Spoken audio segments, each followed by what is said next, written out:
retrouve là pour une petite table ronde pour parler de l'humour dans la littérature.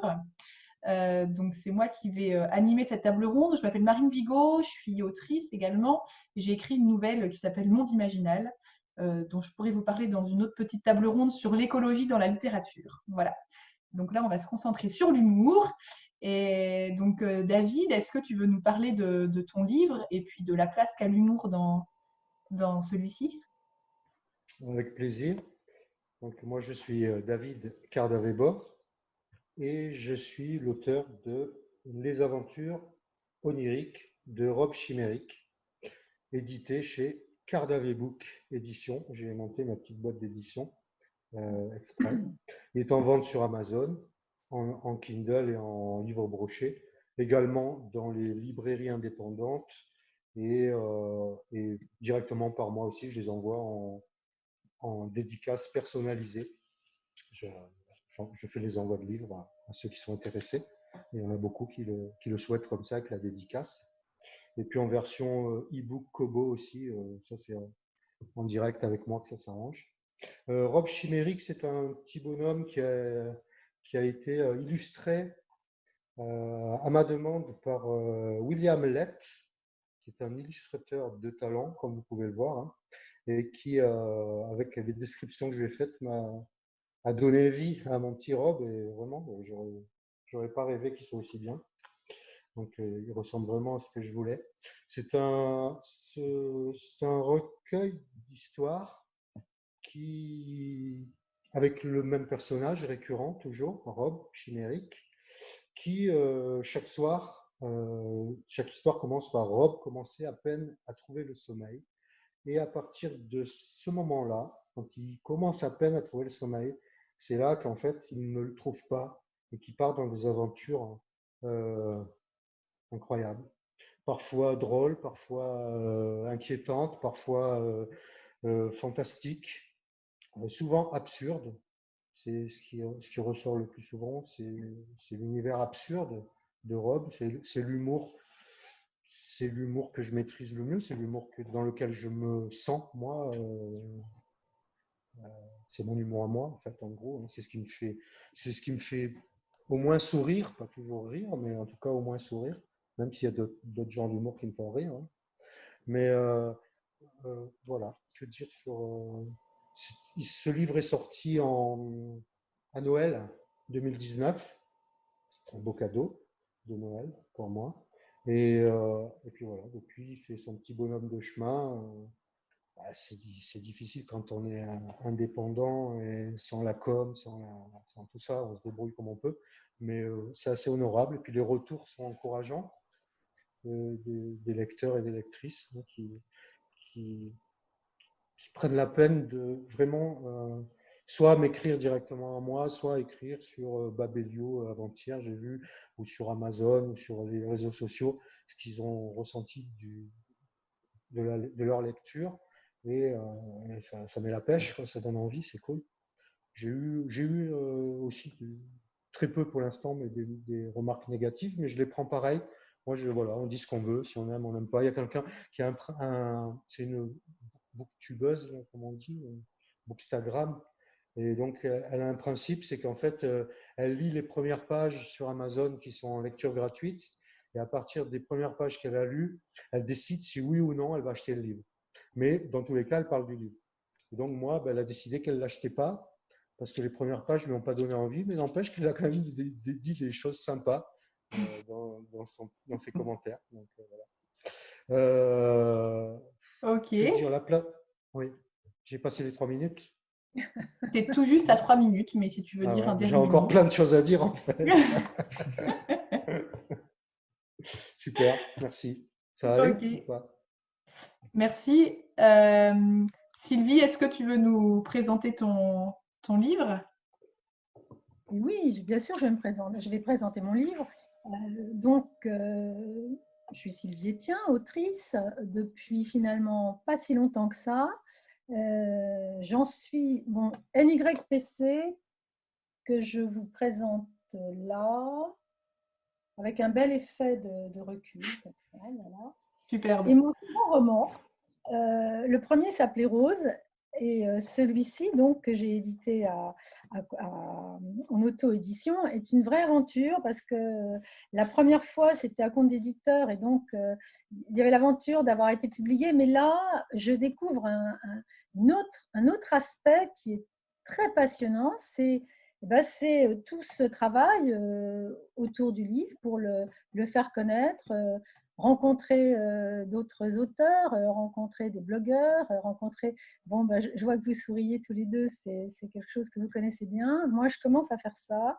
Et comme de participer à ce salon virtuel qui est peut-être le premier du genre, eh ben, me procure une fierté dont vous n'avez pas idée, parce que je trouve que c'est épatant qu'il y ait eu un plan B dans une situation catastrophique, et ça montre vraiment le dynamisme qu'on peut trouver justement dans l'auto-édition. Voilà.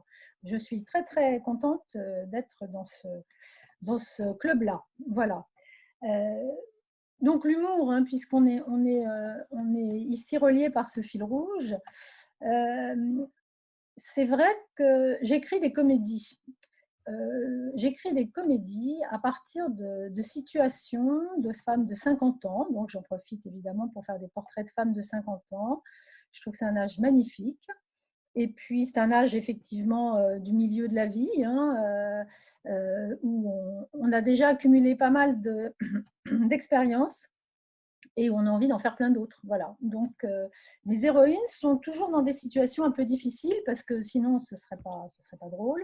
Et par exemple, l'héroïne de NYPC, dont le sous-titre est Not Your Prince Charming. Donc, dire pas ton prince charmant en français, mais ça sonnait moins bien si je l'avais dit en français.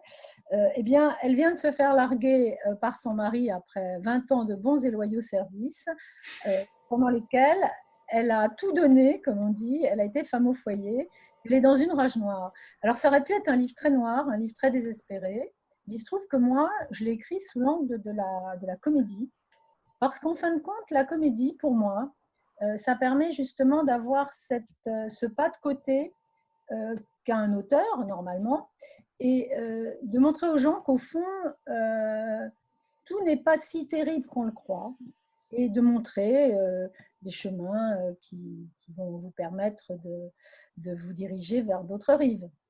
Voilà, donc NYPC, c'est un peu un chemin de résilience, qu'on pourrait dire, d'une femme qui va redécouvrir aussi le plaisir de la vie et d'aimer aussi, bien sûr, puisque c'est une de nos grandes, comment dire, je dirais activités, non, enfin, nos grands buts, de nos grandes expériences de la vie, voilà. Donc, Merci. voilà. Merci beaucoup, Sylvie. On passe à Fred. Est-ce que tu nous présentes ton livre? Eh ben oui, avec plaisir.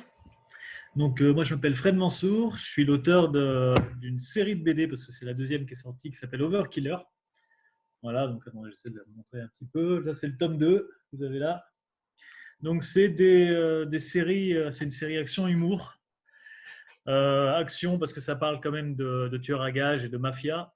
Et humour parce que c'est complètement omniprésent. C'est principalement pour ça que j'écris. Moi, je ne peux pas écrire sans faire de la blague. Hein, de toute façon, c'est en moi, on va dire. Et donc, je vais essayer de mélanger le côté sombre, brutal du monde des mafias et des tueurs à gages avec un humour complètement absurde et aberrant pour avoir ce côté un petit peu rond. On sort un petit peu de l'histoire. Donc, je parlais tout à l'heure de ma manière d'écrire les histoires. Je dirais que, en général, j'ai un humour assez situationnel, c'est-à-dire que je vais aller sortir un scénario un petit peu entre différentes mafias qui vont se faire la guerre, etc. Mettre le héros dans quelques situations et ensuite mettre le plus de blagues possible au fur et à mesure du chemin. Donc ça, c'est ma manière principale d'écrire. Il peut arriver que j'ai tellement envie de raconter une blague que je vais aller détourner complètement l'histoire et créer une scène rien que pour faire une blague. Le tome 2, c'est carrément une blague qui a créé le tome. Donc, c'est quelque chose que je ne fais pas tout seul parce que je suis en BD. Donc, moi, je suis le scénariste. Donc en général, quand je fais ça, eh ben, il y a 2 à 4 personnes qui se retrouvent à devoir dessiner mes conneries. Ça peut être 30 pages de dessin juste pour une vanne, mais en général, ça nous plaît à tous, donc on parle là-dessus. Et puis en termes de quelles sont mes références en matière d'humour je dirais que ça va être, moi quand j'ai fait cette BD, j'ai mélangé quand même différents styles. Donc j'ai un peu mélangé le manga parce qu'on va reconnaître beaucoup le manga Nicky Larson dans le héros et sa manière d'être. J'ai beaucoup été inspiré dans l'humour par Gottlieb, donc son humour absurde, toujours très pinçant, glacé et sophistiqué comme on dit. Et ensuite, il y a bien sûr toutes les séries télé américaines, enfin les dessins animés surtout américains comme South Park, Rick et Morty, ce genre de choses qui ont bercé toute mon adolescence et que j'ai voulu ressortir, donc d'avoir le côté absurde, parfois un petit peu vulgaire, voilà, pour faire un petit peu marrer.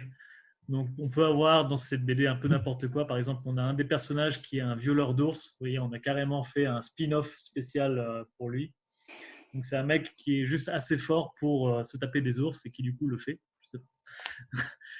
Et donc ça c'est un personnage récurrent qui arrive une fois par histoire pour débloquer une situation, parce que du coup ça me met aussi des contraintes, c'est-à-dire que là je suis obligé de mettre un ours par histoire, donc essayer de trouver une blague qui varie quand même légèrement à chaque fois. Donc voilà, c'est l'humour qui construit mes histoires, je pense que c'est comme ça. Merci, super. Je vous en prie. Et ben, merci beaucoup à tous les trois. J'espère que nos auditeurs auront envie d'en savoir un peu plus et puis de lire NYPC, les aventures oniriques de Rob Chimérique et puis Overkiller. Voilà. Et puis, je vous invite à aller voir les autres vidéos et découvrir les autres auteurs de ce salon des Indés de Lyon. Au revoir.